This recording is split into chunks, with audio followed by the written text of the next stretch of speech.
ఎంతసేపు మొక్కల్ని పిల్లల్ని ప్రేమించడం కాదు, కొంచెం మాలవ గురించి కూడా పట్టించుకోవచ్చుగా. చిక్కుడు చెట్టు అంత బాడీ పెరిగింది కానీ చింతకాయ అంత బ్రెయిన్ పెరగలేదు సార్ మేడం కి. అవునా? మీరు ఫీల్ అవ్వకండి సార్.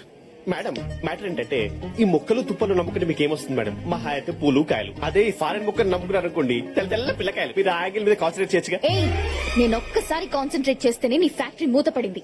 మళ్ళీ ఇంకోసారి కాన్సన్ట్రేట్ చేస్తే ఇద్దరిని నిర్భయ యాక్ట్ కింద బుక్ చేస్తా. అయ్యో బాబోయ్, ఈ మధ్య హీరోలు కూడా పంచజాలోకి లేసేస్తున్నారా? Get lost. లాస్ట్ ఏంటి? సార్ నిర్భయ యాక్ట్ అండి సార్. అసలే మన కంట్రీలో చట్టాలు చాలా స్ట్రాంగ్ గా తయారయ్యాయి.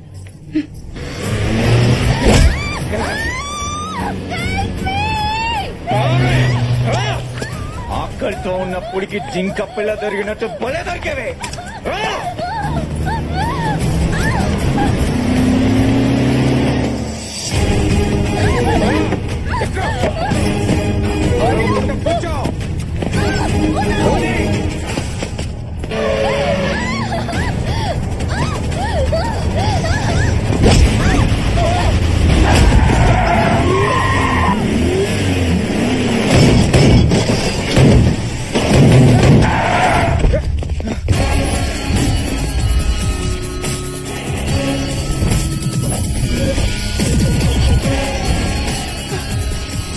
ఎవర్రా నువ్వు? ఎరా, నువ్వు ఒక పులి, ఆ అమ్మాయి ఒక జింక పిల్ల, మరి నేనెవరనరా? హంటర్నే. రేయ్, ఆ అమ్మాయితో నాకు చాలా పని ఉంది, మర్యాదగా తొప్పేయండి. నేనెవరో తెలుసా?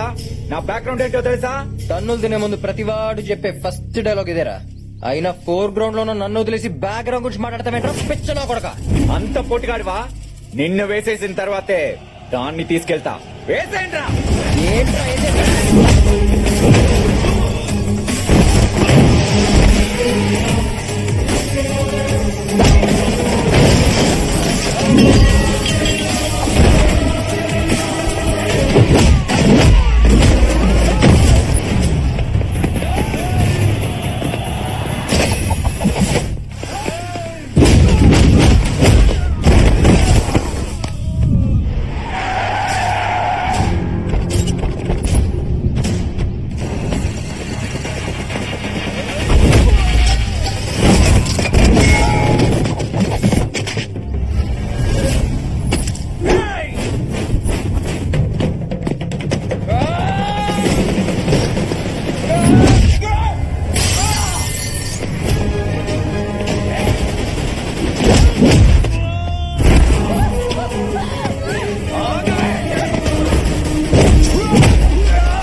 వాడు శివారెడ్డి గారు తమ్ముడన్నా.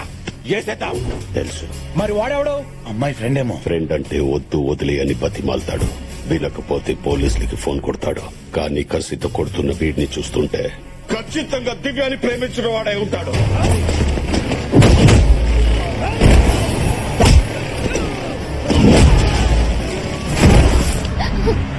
నానా, మీరు? రా. నానా, అది కాదు. ఇంకేం మాట్లాడుకో, పద.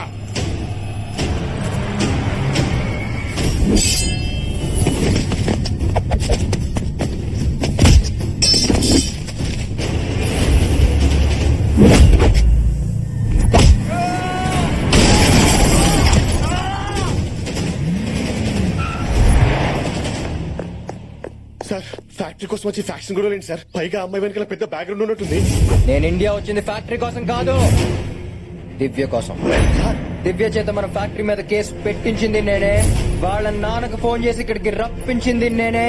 తనని ఊరికి తీసుకెళ్లేలా చేసింది నేనే. రేపు దానికి కాబోయే మొగుడిని కూడా నేనే.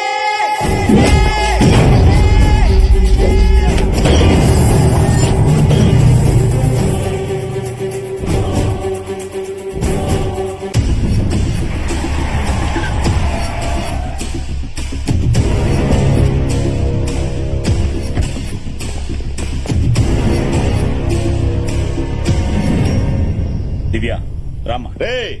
ఒక ఆడపిల్లని జాగ్రత్తగా చూసుకోలేకపోయావు. నువ్వేం మగాడివిరా? మగాడంటే కడుపుతో ఉన్న పెళ్ళాన్ని పుట్టింట్లో దిగబెట్టేవాడే కానీ మీలా నట్టింట్లోంచి గెట్టేసేవాడు కాదు. ఆపండి నాన్న, ఆపండి మావయ్య. ఇందుకే నేను వెళ్ళిపోయింది. ఇంకోసారి మీరు గొడవ పడితే నేను పారిపోను, చచ్చిపోతాను. అది కదమ్మా.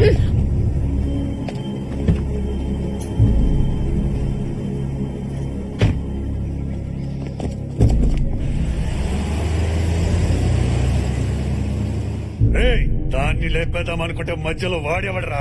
తెలీదన్నా, కానీ వాడు కొడితే ఇలా నవ్వారు పడుతున్నా. అంతా పోటుగాడా?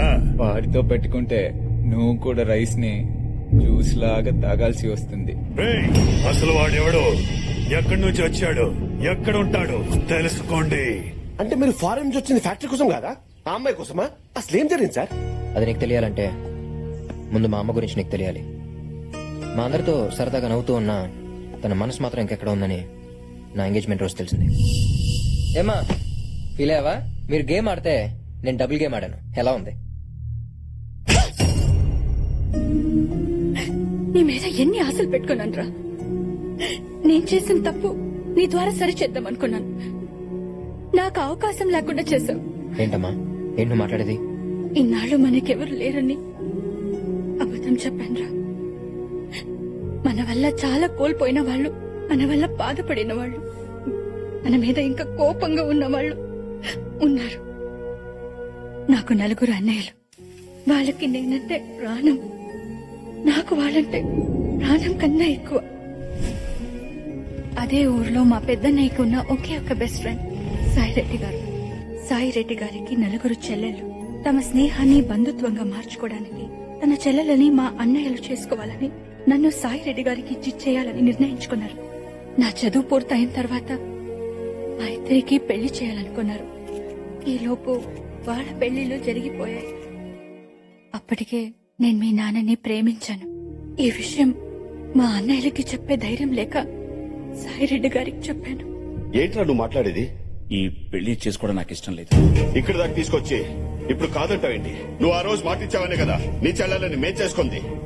కానీ మా జాతకాలు కుదరట్లేదని పంతులు గారు చెప్పారు. ఇప్పుడు దాని పెళ్లి క్యాన్సిల్ తెలిస్తే ఎంత బాధపడుతుంది? నేను మాత్రం మీ చెల్లిని పెళ్లి చేసుకోలేను. క్షమించండి. ఆ తర్వాత సాయిరెడ్డి గారు మీ నాన్నకి నాకు రిజిస్టర్ ఆఫీస్ లో పెళ్లి చేసి ఫారిన్ పంపించేశారు. నా కోసం సాయిరెడ్డి గారు పెద్ద రిస్క్ తీసుకున్నారని తెలుసు. కానీ ఇంత అనర్థం జరుగుతుందని ఊహించలేకపోయాను. బావా మా చెల్లెల్ని ఊరి నుంచి పంపించేసి మన స్నేహానికి ద్రోహం చేశావు. అందుకే మీ చెల్లెల్ని మా అందరి జీవితాల నుంచి పంపించేస్తున్నా.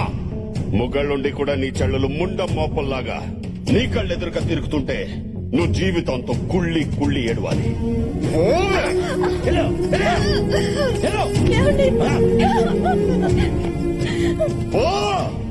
అప్పటికే మా వదిన ప్రెగ్నెంట్.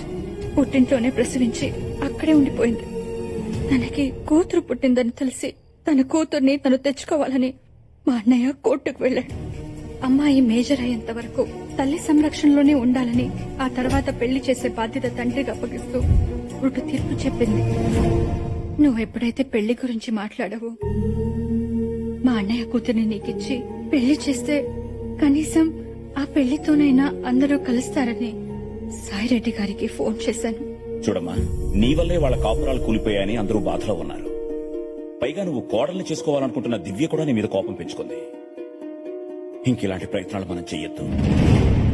నా పెళ్లి నా ఆడపడుచులకి అన్యాయం చేసింది. మళ్ళీ నీ పెళ్లి ద్వారా వాళ్ళకి న్యాయం చేయాలనుకున్నాను, కానీ అది కుదరలేదు. ఊరుకోమ్మా, ఇందులో నీ వల్ల ఏ తప్పు జరగలేదమ్మా. ఏమన్నా పొరపాటు జరుగుంటే అది నేను సరిదిద్దాను. సారీ అమ్మా. ఇన్నాళ్ళు కరెన్సీ వాల్యూ తెలుసుకున్నాను కానీ కన్నీళ్ళ వాల్యూ తెలుసుకోలేకపోయాను. ఇప్పటిదాకా ఇక్కడ డబ్బు సంపాదించాను. ఇప్పుడు అక్కడికి వెళ్ళి వాళ్ళ ప్రేమ సంపాదిస్తాను. తర్వాత దివ్య గురించి ఎంక్వైరీ చేశాను. ఫేస్బుక్, ఇన్స్టాగ్రామ్, ట్విట్టర్ అన్ని సెర్చ్ చేస్తే తను గ్రీన్ ఆర్మీలో యాక్టివిస్ట్ అని తెలిసింది. అక్కడి నుంచి స్కెచ్ చేసి మన ఫ్యాక్టరీ పొల్యూట్ చేస్తున్న గ్రీన్ ఆర్మీకి మెయిల్స్ పెట్టి మన ఫ్యాక్టరీని మూవ్ చేశాను. అలా దివ్యకి దగ్గరయ్యాను. ఇప్పుడు అదే ప్రేమ పేరుతో మా ఫ్యామిలీని కలవబోతున్నాను.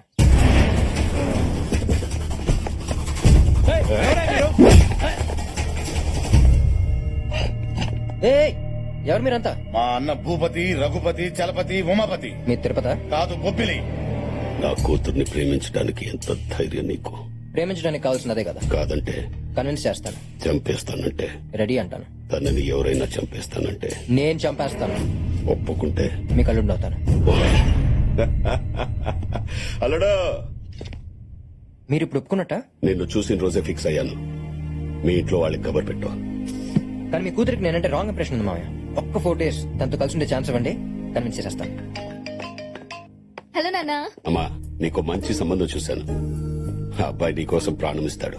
ప్రాణం తీసేవాడు ఇచ్చేవాడు కాకుండా వేరేవాడు దొరకడా మీకు? అది కాదమ్మా, అబ్బాయి చాలా మంచోడు.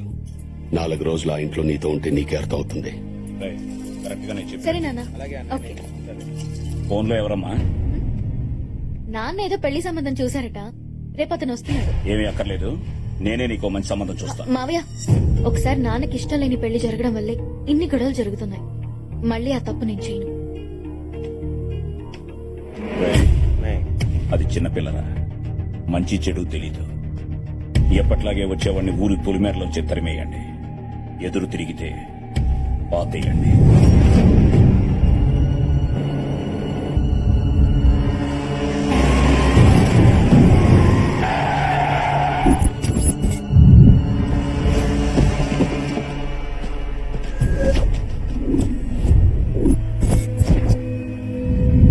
వచ్చే పెళ్లి కొడుకు ఈ బండిలోనే ఉన్నాడు. బండిలోనే పాతేయండ్రా.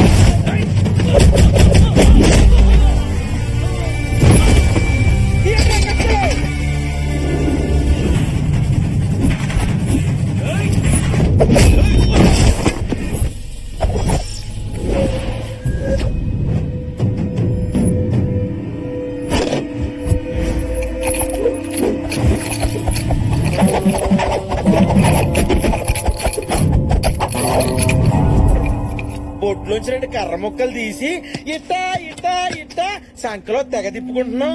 అప్పుడెప్పుడు ఇంట్రొడక్షన్ వాడానురా, చాలా గ్యాప్ వచ్చింది. తచ్చిపోయింది కానీ మర్చిపోలా. అయితే కొట్టేస్తావా? అది మీ బిహేవియర్ మీద బేస్ అయి ఉంటదిరా. మీరు వెనక్కి వెళ్తే నేను ముందుకెళ్తా, లేదంటే వెనక ముందు చూడకుండా కొడతా.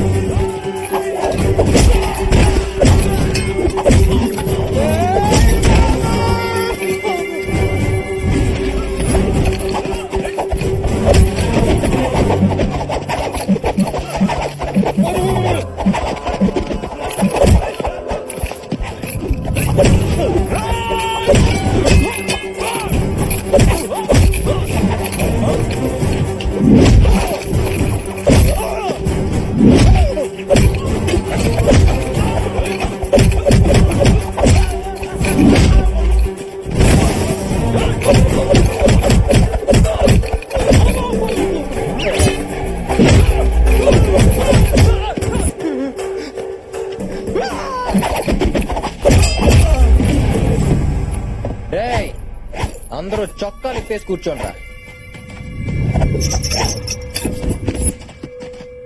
సో ఫైనల్ గా మీ అందరికి ఏమర్థమైందిరా? రూట్ తెలియకుండా డ్రైవింగ్, ఎదుటోడి స్టామినా తెలియకుండా ఫైటింగ్ చేయకూడదని అర్థమైందన్నయ్య. మీ ఫేస్లు చూస్తుంటే ప్రొఫెషనల్స్ లా లేరురా. ఏం పని చేస్తారా? సాయిరెడ్డి చెప్పిన పనులన్నీ. ఎంత ఇస్తాడేంటి? 2 పూట్ల భోజనం పెట్టా ఎయ్యిస్తాడన్నా రోజుకా? నెలకి. నాకు ఓ విషయం అర్థమైందిరా. మీలో ఎవ్వరూ కావాలని రౌడీలు అవ్వలేదు. మీ దరిద్రమే మిమ్మల్ని రౌడీలు చేసింది. అవునన్నా. మీ అందరికి బ్యాంక్ అకౌంట్లు తీసి ఒక్కొక్కడికి 10 లక్షలు వేస్తాను. మీ పిల్లలందరినీ బాగా చదివించి ప్రయోజకులు చేయండి. నువ్వు అల్లునివి కాదన్నా, మా కోసం వచ్చిన దేవుడు.